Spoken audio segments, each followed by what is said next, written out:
ધોરણ 6 સ્વાધ્યાય 11.1 પ્રશ્ન નંબર 2 ધ્યાન આપજો. આપણે મૂળાક્ષર એલ સી અને એફ માટેના પેટર્ન માટેનો નિયમ જાણીએ છીએ. એલ માટે કેટલી દિવાસળી વપરાશે? 2. એટલે એલ માટે કેટલા નિયમ શું આવશે? 2n. સી માટે કેટલી દિવાસળી વપરાશે? 3. એટલે એના માટે નિયમ કયો આવશે? 3n. એટલે એફ માટે કેટલી દિવાસળી વપરાશે? 3 વપરાશે? 4. એટલે એના માટે નિયમ આવશે 4n. પરંતુ આપણને શું કીધું છે? પ્રશ્ન 1 માં આપેલ મૂળાક્ષરોમાં કયા મૂળાક્ષરો એલ ના જેવો નિયમ આપે છે?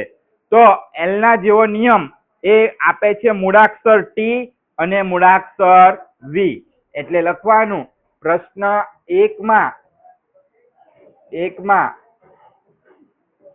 એ મૂળાક્ષર ટી માટે અને મૂળાક્ષર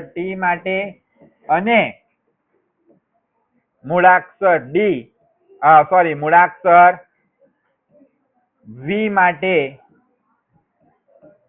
મૂળાક્ષર એલ જેવો નિયમ લાગે છે. મૂળાક્ષર એલ જેવો નિયમ લાગે. કેમ? તો કેમ કે એલ માટે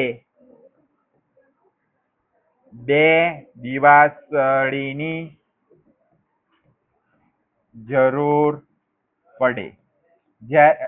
ટી અને વી માટે પણ 2 દિવાસળીની જરૂર પડે માટે. ચાલો હવે પ્રશ્ન નંબર 3 શું કહે છે? સૈન્યના તાલીમાર્થીઓ પરેડમાં કૂચ કરે છે. ધ્યાન આપજો. બરાબર. દરેક હારમાં કેટલા તાલીમાર્થી છે? 5. ધ્યાન આપો. બરાબર. તો આપેલ સૈન્યના તાલીમાર્થીઓની સંખ્યા અને હાર માટે કયો નિયમ લાગશે? હાર માટે સંખ્યા કઈ લેવાની છે? n લેવાની છે. ધારો કે પહેલી હાર છે એમાં 5 સૈનિકો છે. કેટલા સૈનિકો છે? આ 5 સૈનિકો છે.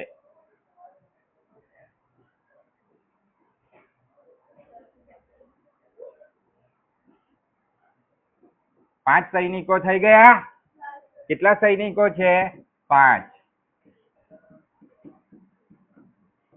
ચાલો તો બીજી હારમાં 2 હાર હોય તો કેટલા સૈનિકો આવશે? બીજી હારમાં કેટલા આવશે? બીજી હારમાં પણ 5 આવશે ને? એટલે 5 ને 5 કેટલા થાય કુલ?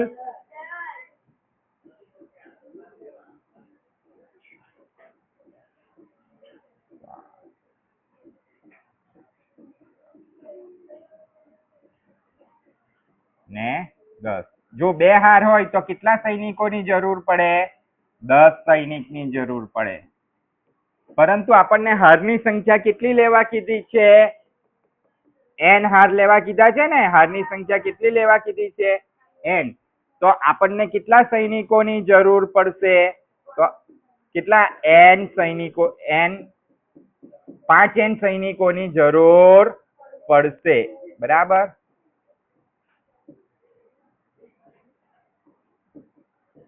તો 5n આપણે દર્શાવી શકીએ નહીં એટલે આપણે આવી રીતના ડેશ ડેશ ડેશ કરવાનું અને શું લખી દેવાનું? 5n સૈનિકની જરૂર પડશે. બરાબર. આ શું થાય? હાર માટે નિયમ લાગુ પડે. ચાલો હવે આપણે જોઈશું ચોથો દાખલો. ચોથા દાખલામાં શું કીધું છે? જો પેટીમાં 50 કેરી હોય તો કેરીની કુલ સંખ્યા ગણો. બરાબર. કુલ સંખ્યા અને પેટીઓની સંખ્યાને કેવી રીતે લખી શકાય? પેટીઓની સંખ્યા માટે એટલે કયો સંકેત વાપરવાનો છે?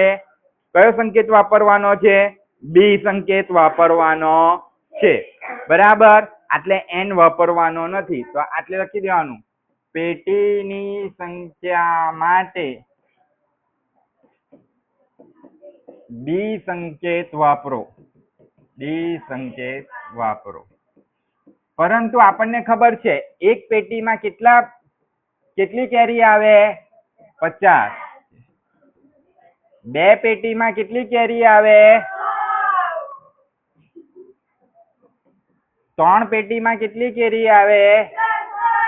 150. ચાલો તેવી રીતના બી પેટી માટે કેટલી કેરી આવશે? બી પેટીમાં કેટલી કેરી આવશે? હા બોલ. હે 200 આવશે? નહીં નહીં. એક બોલો. હા બોલો. 50 ખાલી. બી પેટી માટે કેટલી? એક પેટીમાં 50, બે પેટીમાં 100, ત્રણ પેટીમાં 150.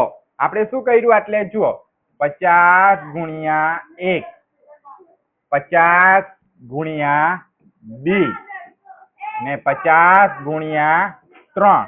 આટલે ત્રણ પેટી હતી એટલે 50 ને 3 વડે ગુણ્યું. તો આટલે બી પેટી છે તો કેટલી આવશે? 50 ગુણ્યા બી એટલે શું આવશે? 50 બી. ખ્યાલ આવે છે? આ રીતે કરવાનું છે. બરાબર.